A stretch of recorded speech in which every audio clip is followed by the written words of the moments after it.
মাননীয় স্পিকার, আমরা সরকার দল থেকে একটি কমিটমেন্ট পেয়েছিলাম নির্বাচনের আগে। সেটি হচ্ছে আগামী 5 বছরে এই 4 মাস সহ 1 কোটির উপরে কর্মসংস্থান নিশ্চিত করা হবে। 1 কোটি কর্মসংস্থান। এখন প্রত্যেক মাসে আপনার 1.5 লক্ষ কর্মসংস্থানেরও বেশি।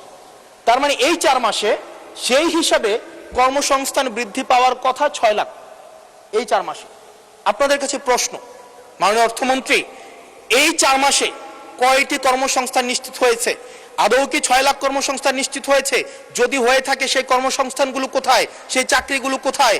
যারা শিক্ষিত হয়ে সার্টিফিকেট হাতে নিয়ে চাকরির জন্য দুয়ারে দুয়ারে যাচ্ছে, ক্ষুদ্র ঋণের জন্য দুয়ারে দুয়ারে যাচ্ছে, আসলেই কি আমরা এই 6 লাখ কর্মসংস্থান আমরা সৃষ্টি করতে পেরেছি কিনা, নাকি নির্বাচনের আগে সেটি শুধুমাত্র প্রতিশ্রুতির মধ্যেই সীমাবদ্ধ থাকবে?